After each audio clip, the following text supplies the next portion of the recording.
उसके कारण मालिक की दया से बोल लेते हैं। परम संत हजूर ताराचंद जी महाराज इस दुनिया के अंदर बहुत बड़ी ताकत आई और आ करके उन्होंने ऐसा डंका बजा दिया। अब थोड़े दिन के अंदर इतने सत्संगी हो गए यहाँ संसार के अंदर। अब चौगर्दन ये होगा भाई यहाँ सत्संग है तो दिनोद गांव के अंदर है, ताराचंद जी महाराज के पास है सत्संग। सेवा तो बहुत जगह है लेकिन सत्संग कम है। सत्संग महाराज जी कहते थे सत्संग की आधी घड़ी तब के बरस हजार, फिर भी नहीं बराबरी संतन क्यों विचार। हजूर महाराज ताराचंद जी हमारे को यही बताते हैं और यही शिक्षा हमारे को देते हैं कि ये मनो चोला है, बड़ा अनमोल चोला है, इसकी कीमत कोई बिरला समझता है। क्योंकि ये 184 जिया जोन भुगतने के बाद में ये चोला हमारे को प्राप्त होया है। और इसके अंदर भी अगर हम आ करके भाई शब्द गा रहा था हो यारी सुए काक की सत्संग रंग सुन जाइए। हम कैसे सत्संग रंग सुन सकते हैं जब हमारी यारी उन कागों से हो जाती है, तो सत्संग कैसे सुन सकते हैं हमने तो वो मेवा मिष्ठान वाले उस कोयल से यारी करनी पड़ेगी जो मेवा मिष्ठान हमारा खिला सकती है। उस तोता से उस सुआ से यारी करनी पड़ेगी जो हमारे को वो जो है फल फ्रूट खिला दे, उनसे हमने यारी करनी पड़ेगी। जब तक हम उनसे यारी नहीं करेंगे, जब तक उनके गुणगान नहीं करेंगे, जब तक हमारा प्यार भी उनसे नहीं बढ़ सकता। संत महात्माओं से हमने प्यार बढ़ाना है। प्यार कैसे बनेगा? वो हमने संगत को बदलना पड़ेगा। महाराज जी कहते हैं संगत से गुण उपजे और संगत से गुण जाए। कहे कबीर सोच समझ मन मां। अब संगत से हमारे सारे जो गुण होते हैं ना, अच्छे गुण, वो खत्म हो जाते हैं। और संगत से ही हमारे अच्छे गुण, जो बुरे गुण होते हैं, वो भी खत्म हो जाते हैं। कैसे होते हैं? अगर अच्छे की हमने संगत कर ली, अगर हमारे अंदर कोई अवगुण है, मैं तो देखा अभी 2-3 दिन भाई एक मेरे साथ रहा 3 दिन लगातार, उसका 3 गुस्सा था। वो परसों रहा साथ में थोड़ा कम हो गया, कल रहा साथ में और कम हो गया।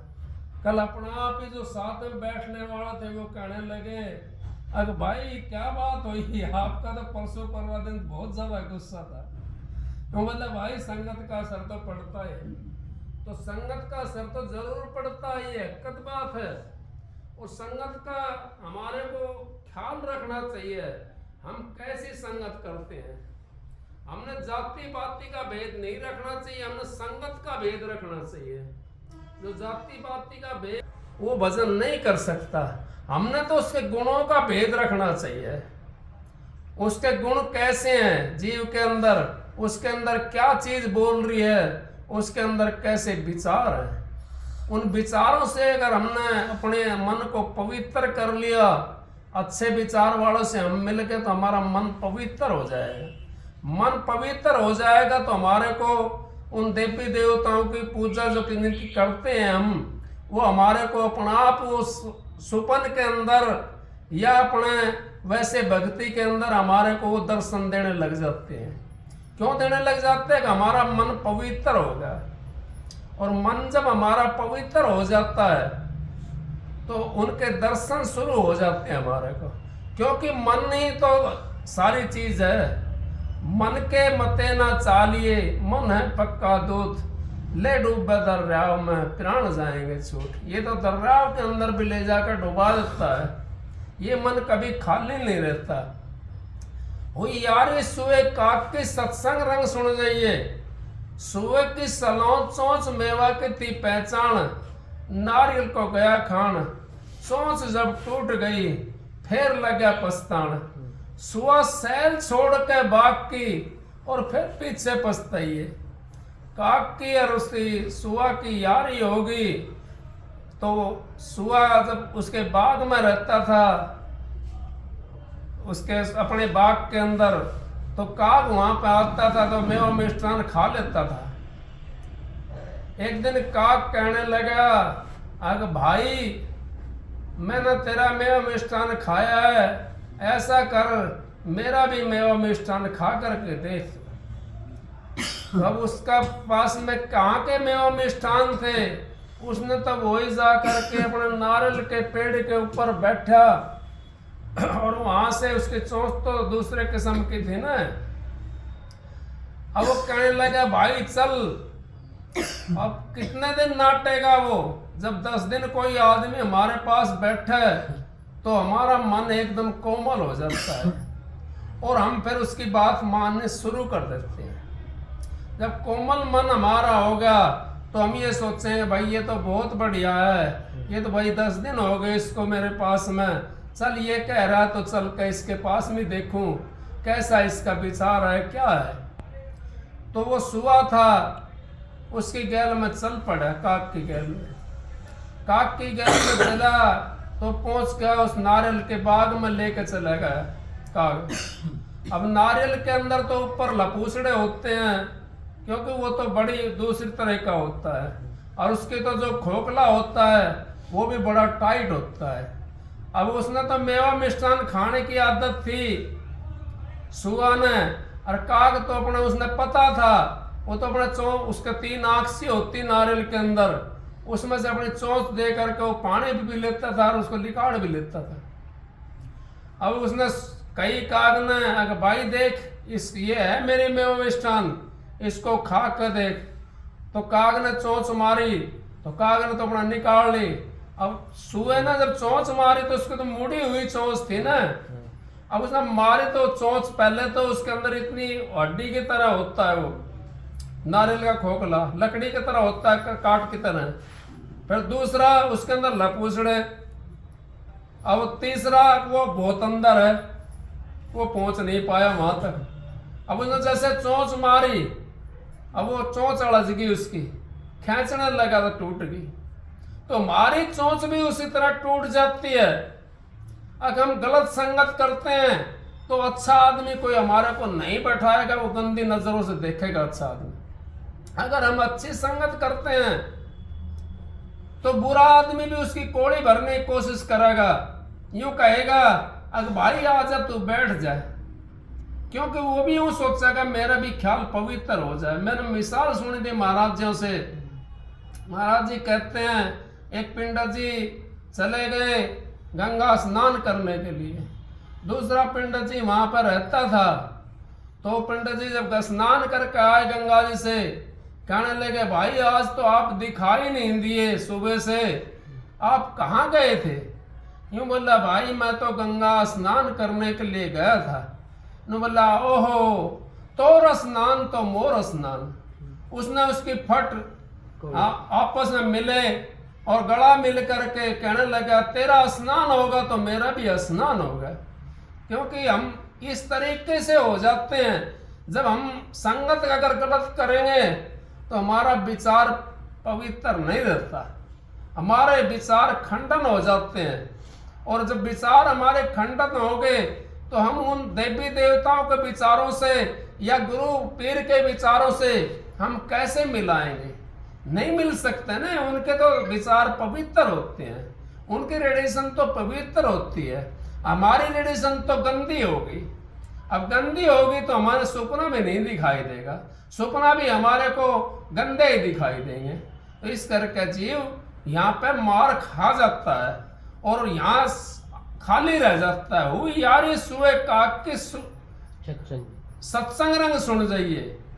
फिर ये कहिए, वाल्मीकि ब्राह्मण के मरे थे पितारमात, यानी से उम्र बीच रहने लगा बिल्लों के साथ। देख कर रंग ढंग करने लगा उत्पात, मारा पीटे वस्त्र तारे, दिन में करता डोला घात। अरे संगत करके निर्भाग की, मन को तो हरदम कुकरम चाहिए।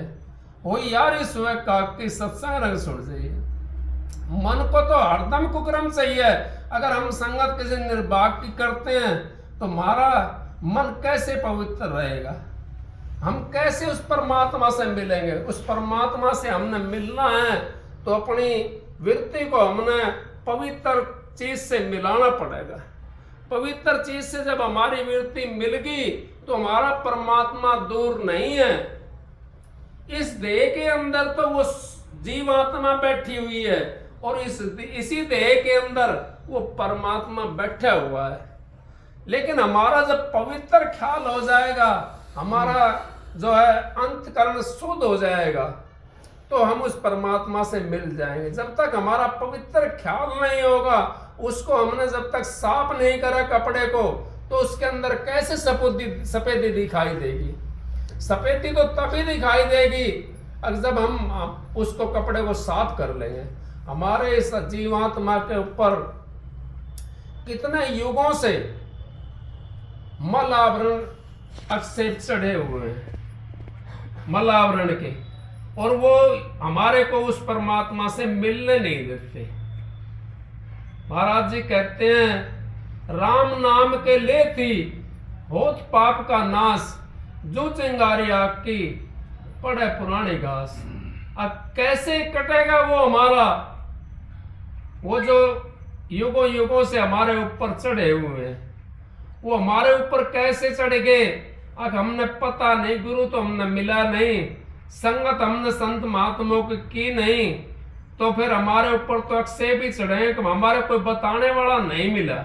अगर हमारे को बताने वाला मिल जाता तो हमारी आत्मा के ऊपर ये अक्षेप नहीं चढ़ते और हम वो अपने घर के अंदर पहुंच जाते। इस करके हम यहाँ पे संसार में आते हैं और चले जाते हैं। खाली आए, श्वास रूपी पूंजी लेकर के आए और उसको भी यहीं पे खाली करके चले गए।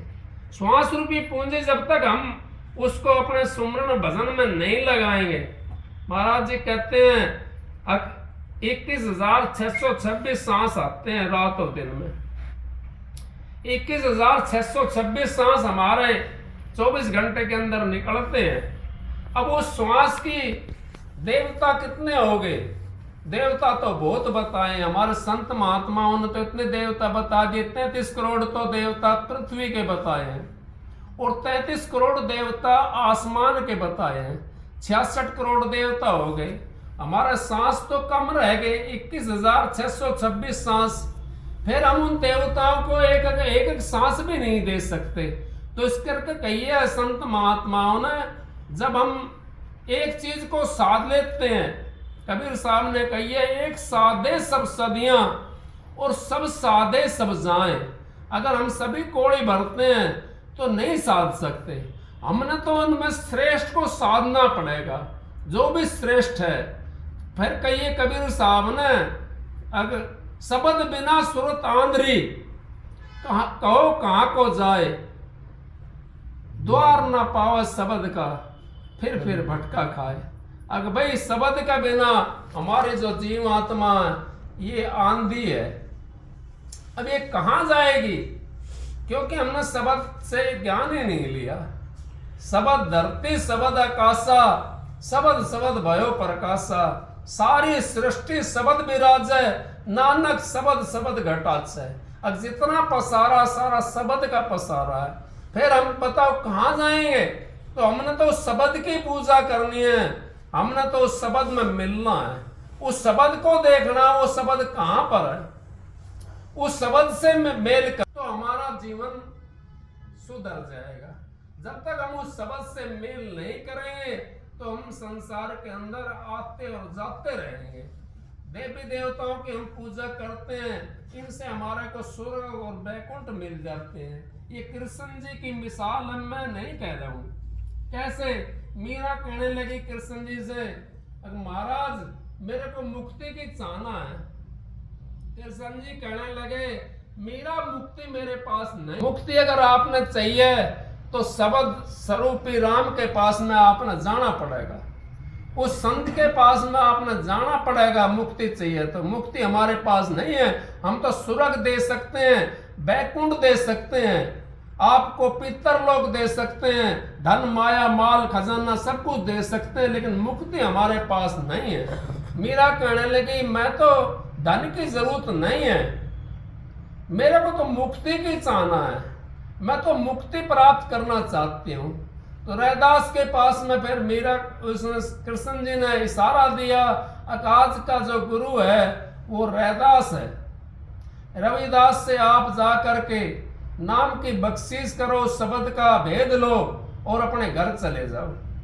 वो शब्द हमारे पास नहीं है, वो संतों के पास में, क्योंकि संत उस शब्द की कमाई करते हैं, उसको मनन करके अपना, जैसे महाराज जी कहते हैं पीपल का बीज कभी वैसे नहीं जाम सकता वो तो जब पक्षी खाएगा बंटी को और पक्षी उसको खा करके उस जामे के अंदर पक जाती है बंटी वो, और जामे के अंदर जब पक जाती है बंटी तो दीवार पर बैठे वो या कहीं पेड़ के ऊपर बैठ जाए या कहीं कुएं के ऊपर बैठ जाए तो वो जहां भी बीट कर देगा वो वहीं पीपल का दरखत बन जाता है।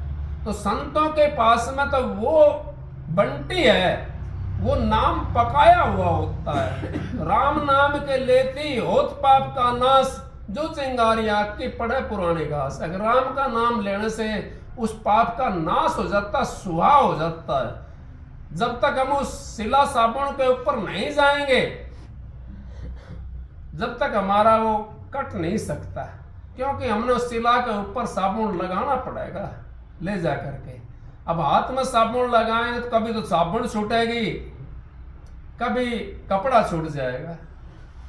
हमने वो जो हाथ में लगा रहे साबुन वो संसार की तरह, किसी ने कहीं बता दिया, किसी ने कहीं बता दिया, हम पहुंच जाते हैं वहां पर, लेकिन हमारे साबुन नहीं लगती। वो साबुन तो संतों के पास में, वो नाम रसायन जिसने अपने उस पर चढ़ा लिया वो इस 84 से पार होगा। और जिसने नाम रसायन को नहीं पहचाना और जिसने अपनी इस सूरत के ऊपर नहीं चढ़ाया उसको, वो कैसे 84 से पार होगा। और इसी जन्म के अंदर हम भक्ति कर सकते हैं, बाकी कोई द्वार नहीं है भक्ति करने का।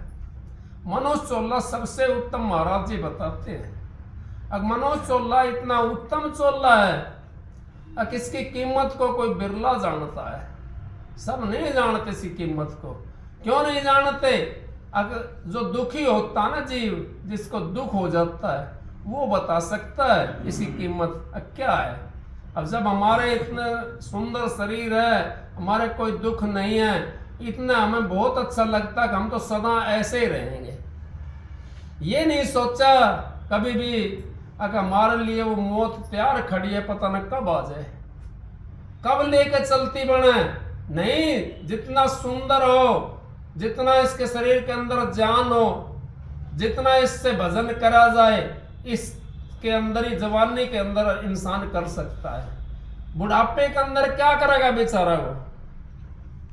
रण भक्ति और दान तीनों चीज जवान। रण में भक्ति करनी है, रण करना है, अपना रण जीतना है, तो आपने जवानी के अंदर जीतना पड़ेगा। बुढ़ापे में कोई कुश्ती घुड़ता देखा है? कोई नहीं घुड़ता कुश्ती।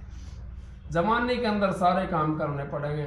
फिर भी हमारे महाराज जी ये कहते हैं, अगर भाई 100 हाथ की रस्सी है और वो सारी कुएं में जा रही है, अगर 2 आंगड़ के हाथ में आ जाए तो सारी को उसको निकाल देते हैं, उसको सारे निकाल सकते हैं हम, क्योंकि मनुष्य चोला ये उस परमात्मा से मिलने का दरवाजा है और इसी से परमात्मा मिल सकता है। बाकी कोई ऐसा चोला नहीं है जिससे परमात्मा के दर्शन होते हैं। परमात्मा सबके अंदर है, परमात्मा जर्रे जर्रे के अंदर रमा पड़ा है, लेकिन दर्शन तो इसी चोले से हो सकते हैं, क्योंकि इस चोले में भेद मिल जाता है, बाकी भेद नहीं मिलता। जानवर को क्या भेद बताएंगे संत महात्मा? क्या भेद, क्या भक्ति करेगा जानवर? कुछ भक्ति नहीं कर सकता। भक्ति वो करेगा जो संतों से भेद ले लेगा और उनके पास में जाएगा और उनसे भेद लेकर के अपने उस भेद को आगे बढ़ाने की कोशिश करेगा, आगे पहुंचने की कोशिश करेगा। ये सोचना चाहिए हमने आपका ये जन्म मिल गया, पता नहीं भाई आगे हमारे को कौन सा जन्म मिला है, तो हम इसी जन्म में अपना काम बना लें, इसी जन्म के अंदर हम भक्ति करके उस परमात्मा से मिल सकते हैं। बाकी दूसरा जन्म की बात नहीं देखनी चाहिए। पता नहीं कैसा मिल जाए, पता नहीं ऐसा मिले ना मिले, कहीं ऐसी जगह मिल जाए अब जहाँ भक्ति का नाम ही नहीं है, निशान ही नहीं है। देखे नहीं, ये भी तो मनुष्य हैं जो सारा दिन मांगते खाते डोलते हैं। ये भी तो उसे वही मनुष्य हैं, हमारे जैसे ही तो हैं, लेकिन उनके पास में वो शिक्षा नहीं है, वो दीक्षा उनके पास नहीं है। उनके पास वही शिक्षा है मांगने खाने वाली। इसी तरीके से हम इस मनुष्य चोले के अंदर भक्ति करके अपने घर जा सकते हैं, और ये घर का रास्ता इस मनुष्य चोले से मिल सकता, नहीं तो उस घर पहुंचना बड़ा मुश्किल है। और यहाँ तो हम कर्मों का दंड भोगने के लिए आते हैं। जितने भी जीव आए हैं, कोई ये सोचे भाई संसार खत्म हो जाएगा अगर सारे जीव चले गए। अरे भाई खत्म नहीं होता। कितने लोकांतर हैं, उनके अंदर इतनी भयंकर रूप पड़ी हुई है। आप जब चढ़ करके देखोगे अंतर के अंदर अभ्यास करके, हमारे जो है ना जीवात्मा डर जाती है उनका हाल देख करके। तराई तराई के ऐसे देश पड़े हैं वहां पर, अब वो तुम तराई तराई माच रही है, उनके अंदर भटक रहे हैं जीव, और उनको ना तो यहाँ के रहे ना वहां के रहे, और भोगना पड़ेगा उनको। तो हमारे को बहुत अच्छा मौका मिला है, मृतलोक मिला है, और इस मृतलोक के अंदर आकर के हम उस परमात्मा की भक्ति कर सके। दूसरा मौका हमारे को मिल गया, मनुष्य चोला मिल गया। तीसरा मौका ये मिल रहा है कि भाई अच्छी जगह जन्म मिल रहा है, अपने पंखे की जरूरत हो पंखा चला लो, गर्मी की जरूरत हो तो भाई भट्टी वो हीटर चला लो, और भाई और क्या है की जरूरत हो तो अपना एसी चला लो, सर्दी लगती हो तो ज्यादा गर्मी लगती हो तो एसी चला लो। तो हमारा अब ये सारी चीज हाथ के अंदर आई हुई। कलयुग जैसा कोई युग नहीं है।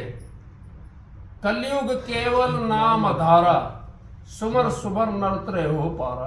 अब कलयुग कर्म धर्म ना कोई, नाम बिना उद्धार ना होई। अगर इस कलयुग के अंदर कर्म धर्म भी कोई नहीं है, बिना नाम के उद्धार नहीं हो सकता। आप कितने कर्म करे जाओ, कितने अच्छे अच्छे कर्म करो, कितना ये आप दान पुण्य करो, लेकिन भक्ति नहीं है ना आपके पास में, नाम नहीं है, तो आपका दान पुण्य से भी उद्धार नहीं हो सकता।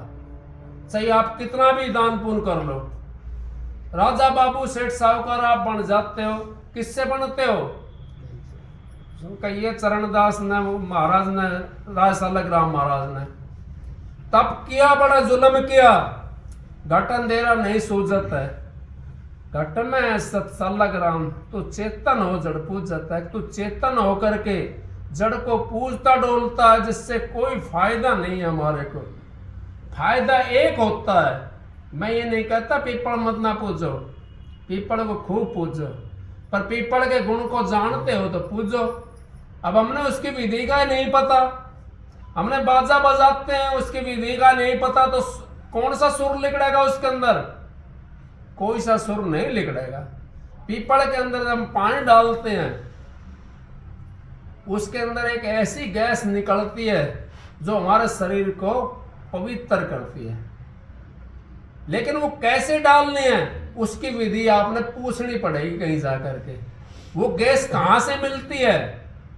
हम तो ये से खड़े होते हैं, ऊपर से डाल देते हैं पानी, वो गैस तो हमारे मुंह तक भी नहीं पहुंचती। क्या करोगे फिर आप उसका? कैसे पवित्र होगे? लेकिन हमारे लिए जो ये बनाए हैं, मैं निंदा नहीं कर रहा किस चीज की, ये हमारे लिए बनाई है, हमारे उद्धार के लिए बनाई है, हमारे पवित्र होने के लिए बनाई है संत महात्माओं ने, विद्वानों ने। लेकिन हम तो इनके अंदर फंस करके बैठ गए। हमने फंसना नहीं है, हमने ये देखना है कि जो चीज बताई है ये कहां पर है, कौन सा स्थान इनका है, कौन सा देश इनका है।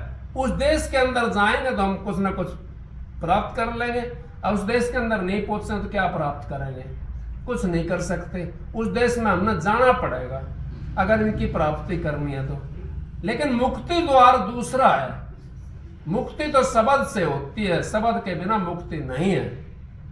शब्द बिना सुरत आंदरी, कहो कहाँ को जाए, द्वार ना पावा शब्द का, फिर भटका खाए। अके बिना उसके शब्द के ये सुर तो आंध्री है, कछुआ पड़ा होता नीचे लेकिन रहता तो वो वहीं पर है। और कोई मनुष्य जब दिखाई देता है तो उसके हाथ मुंह जो सारा बाहर रहता है, जब मनुष्य दिखाई देता है सारे को सकोड़ करके अंदर कर लेता है। अंदर करने से उसका भय क्यों खत्म हो जाता है? वो मनुष्य को देख करके हाथ पैर तो उसके बाहर हैं, उनको भीतर क्यों करता है? वो उसका भय कहां चला जाता, जब कहां चला जाता, जब अंदर चला जाता है। वो इतने हमारी जीवात्मा ये बाहर है, इतना ये भयवान है। कभी कुछ चीज की पूजा करेगी, कभी कुछ चीज की पूजा करेगी, यूं सोचे कदे वो ना रूस जा, कदे वो ना रूस जा, कदे वो ना रूस जा। और जब हमने अपनी सुरती को उल्टा करके अपने अंदर में जो समा लिया, कुछ कछुए की तरह अपनी वृत्ति को सकोड़ करके अपने अंतर के अंदर हमने उस वृत्ति को ले लिया, तो फिर हम भयवान नहीं रहते हैं। तो हम वहीं पर, कहीं बाहर तो नहीं गया कछुआ, तालाब में तो नहीं बढ़ा, लेकिन उसने अपनी वृत्ति सकोड़ करके अंदर कर ली तो उसका भय खत्म होगा। इसी तरीके से हम भी अपनी वृत्ति को सकोड़ करके उस कछुए की तरह अगर अंदर कर लेते हैं तो हमारा भी भय खत्म हो जाता है और हम उससे मुक्ति मिल जाती है हमारे को। अंदर जब तक हम जाएंगे नहीं, बाहर की जो आंख देखती सारा झगड़ा झूठा है, अंतर की आंखों से देखो घट में खेल अनूठा है। मन माया की फिर दुआई 5 पचे सोना लूटा है, तारा चंद बहु सागर तिरगे सतगुरु सिर पर खूंटा है। अब भाई बाहर की जो हमारी आंख देख रही है ये तो भयवान है, यहाँ तो भय दिखाई देगा। और जब अंतर्मुखी हो जाता है, संत महात्मा क्यों नहीं डरते? वो जंगल में रहते हैं, क्यों ना डर रहे? उनको कोई पहरेदार हो कोई कुछ नहीं होता, वो इसी कर नहीं डरते, वो अपने अंतर्मुखी रहते हैं। अंतर्मुखी जो जीव रहेगा वो कभी किसी से डरेगा नहीं, उसको भय नहीं है, क्योंकि वो तो मरा है पहले। ये डर तो उसको लगता जो मरा नहीं है। मर का जिक्र मिटेगा तेरा, फिर तू मर का जी, लाख दुआई तेरे सतगुरु ने दी है, तेरे अंदर तेरा पीव, तेरे में लाला मोला है, तू हरदम तस्वीर फेर, तेरे में लाला मोला है। तो सत्संग की आदि घड़ी तब के बरस हजार, फिर भी नहीं बराबरी संतन क्यों विचार। एक आपको सबक सुनाता हूँ, सबको राधा स्वामी।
के दाता भेदिया गम के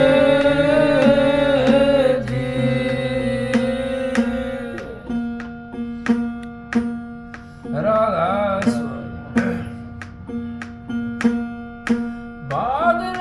भाग रे फकीर के कनक कामणे का बाग लगा मार तो डालेंगे पड़ा चलेगा बड़ा बेकूफ जो तो न भाग्या रंग से जैसे मार डाले बन में बचा नहीं जिन दाग लगा दास पलटू के भाई बचे जो बैठ सत्संग दिन रात जाग्या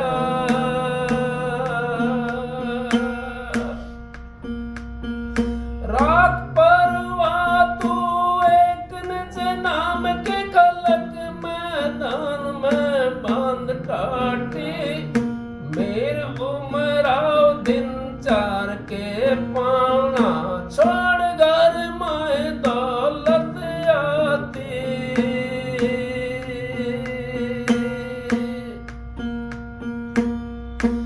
संत अमर है इस हरि नाम से इस हरि नाम पर चित देव दास पलटू के भया अज्ञान जो तू सुधारस छोड़ के छाछ पीवे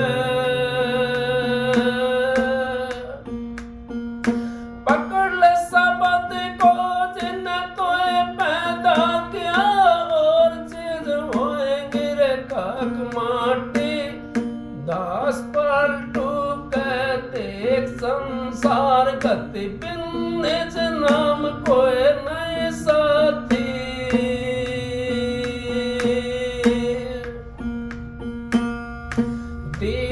दीवाने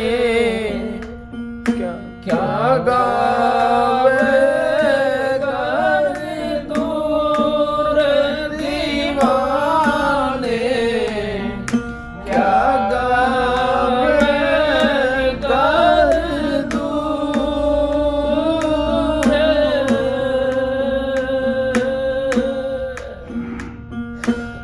अनलगी के हक में पहुंचा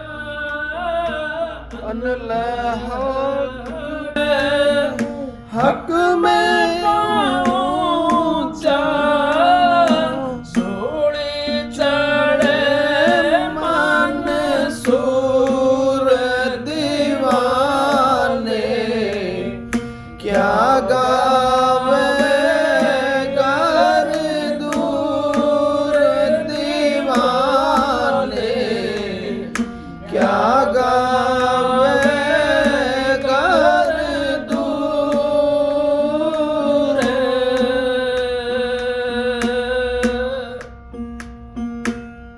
सेख फरीदा कुएं में लाट क्या सेख फरीदा कुएं में लाट क्या गिरे तो चकना चोर दीवाने क्या गावे गर दूर दीवाने क्या गावे गर दूर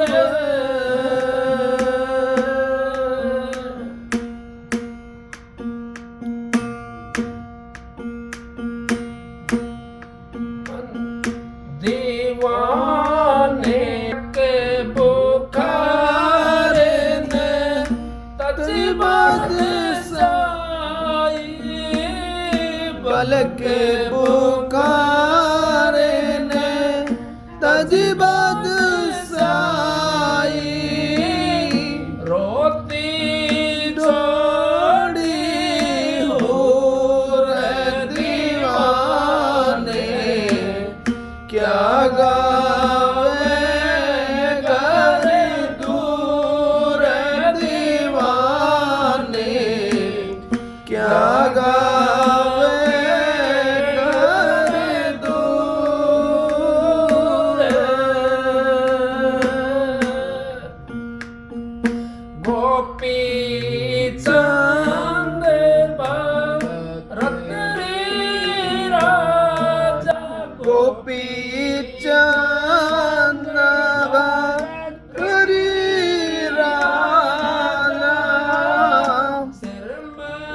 डाली दूर दीवाने क्या गावे कर दूर आने क्या गावे कर दूर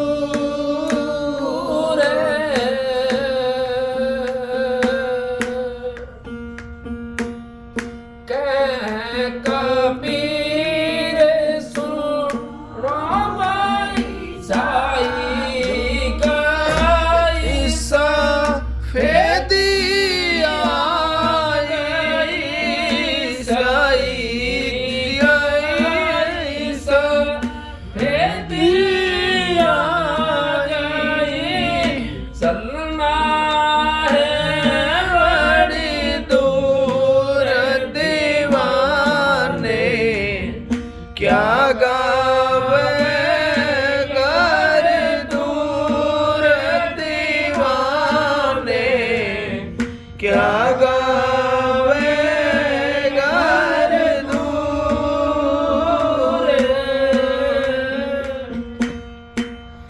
कह कबीर सुनो भाई साधो कह कबीर सुनो भाई साधो हर दाम हाल हजूर दीवाने क्या गावे कर दूर दीवाने क्या गावे कर दूर